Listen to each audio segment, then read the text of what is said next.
Hi guys, today we're going to continue with the sixth lecture of light reflection and refraction.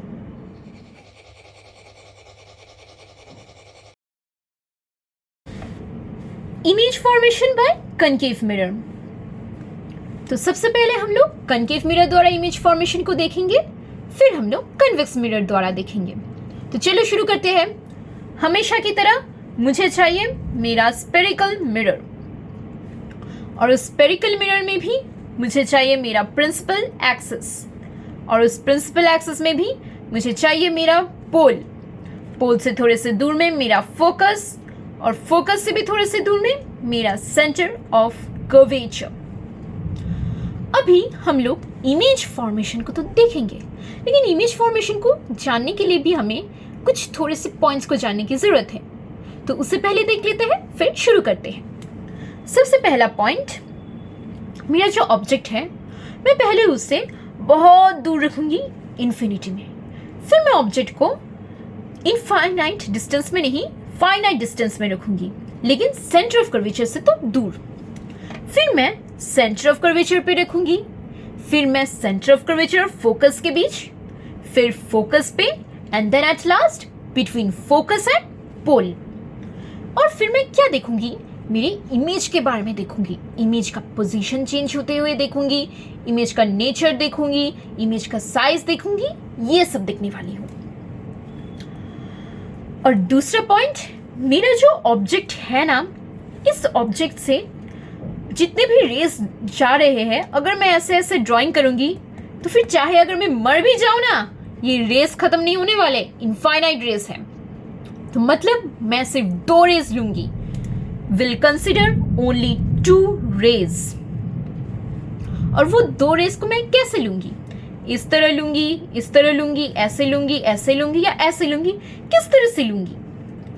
एक रे को तो मैं हमेशा मेरे प्रिंसिपल एक्सिस से पैरेलल ही लूंगी, और दूसरे रे को मैं अपने कन्वीनियंस के लिए, मेरे जो ऑब्जेक्ट है, अगर उस ऑब्जेक्ट के सामने सेंटर ऑफ कर्वेचर है तो फिर मैं रे को सेंटर ऑफ कर्वेचर से इंटरसेक्ट कराऊंगी.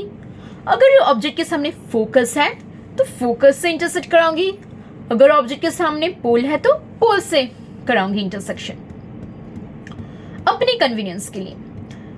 और आखिरी पॉइंट, ये जो 2 रेस में कंसिडर करूंगी ना, ये दोनों रेस रिफ्लेक्शन के बाद एक जगह में ऐसे इंटरसेक्ट होंगे, और जिस जगह में इंटरसेक्ट होंगे उसी पॉइंट से मेरा जो प्रिंसिपल एक्सिस का डिस्टेंस होगा वो देगा मेरा साइज ऑफ द इमेज. मतलब अगर मेरा इंटरसेक्शन यहां पर हुआ तो इसी पॉइंट से मेरे प्रिंसिपल एक्सिस का डिस्टेंस होगा मेरा साइज ऑफ द इमेज का साइज. तो मैंने क्या क्या कहा, पहले कहा हम लोग धीरे धीरे इन्फिनिटी से ऑब्जेक्ट को सामने लेते जाएंगे. दूसरी बात कहा, मैं उस ऑब्जेक्ट का सिर्फ 2 रेस कंसिडर करूंगी. और आखिरी बात कहा मैंने, उन दोनों रेस में भी जो इंटरसेक्शन होगा रिफ्लेक्शन के बाद, उस पॉइंट से मेरी प्रिंसिपल एक्सिस का डिस्टेंस देगा मेरा इमेज का साइज. तो अभी शुरू करते हैं. अगर समझ में नहीं भी आया, धीरे धीरे आ जाएगा इसी लेक्चर में. सबसे पहले मैं अपने ऑब्जेक्ट को रखूंगी इन्फिनिटी पे. अभी इन्फिनिटी में रखने के बाद मेरा जो ऑब्जेक्ट का एक रे को तो मैं हमेशा प्रिंसिपल ऑब्जेक्ट के पैरेलल ही लूंगी. दूसरी रे को मैं, ये देखो मेरा ऑब्जेक्ट के सामने है मेरा सेंटर ऑफ कर्वेचर, तो चलो सेंटर ऑफ कर्वेचर से इंटरसेक्ट कराते हैं. लेकिन ना, अगर मैं सेंटर ऑफ कर्वेचर से इंटरसेक्ट कराऊंगी तो ये गलत हो जाएगा. क्यों गलत हो जाएगा? क्योंकि जब भी मेरा ऑब्जेक्ट प्रिंसिपल एक्सिस नहीं, मिरर से इनफाइनाइट दूरी में होगा, इनफाइनाइट दूरी में, तो फिर उस ऑब्जेक्ट से चाहे 1000 करोड़ लाख या जितने भी रेस पास करे, सारे एक दूसरे से पैरेलल होने वाले हैं.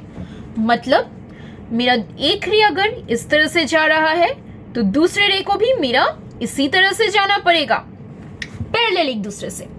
और अगर एक रे इस तरह से जा रहा है तो दूसरे रे को भी इसी तरह से जाना पड़ेगा, एक दूसरे से पैरेलल. अभी देखो, मैंने एक चीज और कहा था कि अगर मेरा रे प्रिंसिपल एक्सिस से पैरेलल है, ये रहा प्रिंसिपल एक्सिस, और इससे मेरा रे है पैरेलल। तो अगर पैरेलल है तो हमेशा वो रिफ्लेक्टेड रे मेरे फोकस को इंटरसेक्ट करने वाला है। और अगर तुमने ये वाला लेक्चर नहीं देखा है जहां पर मैंने ये समझाया है, देख सकते हो, डिस्क्रिप्शन में दिया है। तो क्या हुआ, दोनों रेज मिलके फोकस में जाके इंटरसेक्ट हुए हैं, और जहां इंटरसेक्ट हुए हैं वो है मेरा इमेज फॉर्मेशन का पॉइंट। मतलब पोजीशन ऑफ द ऑब्जेक्ट है इन्फिनिटी में, मेरा ऑब्जेक्ट है बहुत दूर में, और इमेज का पोजीशन है इस टिंगू से छुटकू से जगह में, फोकस पे। और इमेज का साइज क्या है, ध्यान से देखो, इतना छोटा सा इमेज है, इतना छोटा पॉइंट साइज का टिंगू सा छुटकू सा पॉइंट, मतलब मेरा इमेज का साइज है पॉइंट साइज, हाईली डिमिनिश्ड।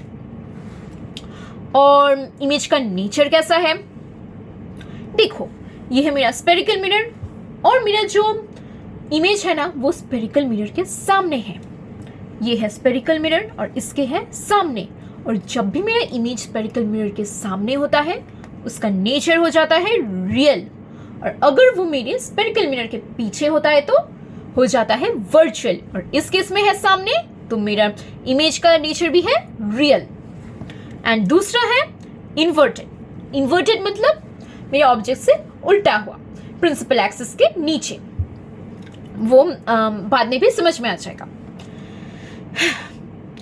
तो मैंने क्या कहा, सबसे पहले कहा मैंने अपने ऑब्जेक्ट को बहुत दूर इन्फिनिटी में रख दिया, और इन्फिनिटी में रखने की वजह से मेरा जो इमेज का पोजीशन है वो हुआ मेरे फोकस पे जाके, और इमेज का जो साइज है वो हुआ एकदम छोटा सा पॉइंट साइज, और इमेज का जो नेचर है वो हुआ रियल एंड इन्वर्टेड।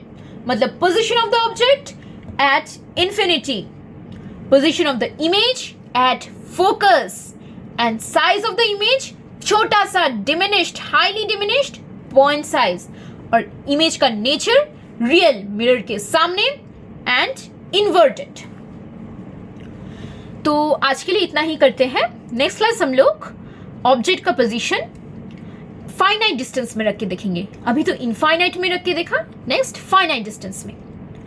तो आज के लिए इतना ही करते हैं, एंड नेक्स्ट क्लास से हम लोग लाइट को ही कंटिन्यू करेंगे, बिकॉज बहुत दिन हो गया था बायो शुरू करने की वजह से। So will continue with this chapter only. Thank you everyone, bye bye, take care.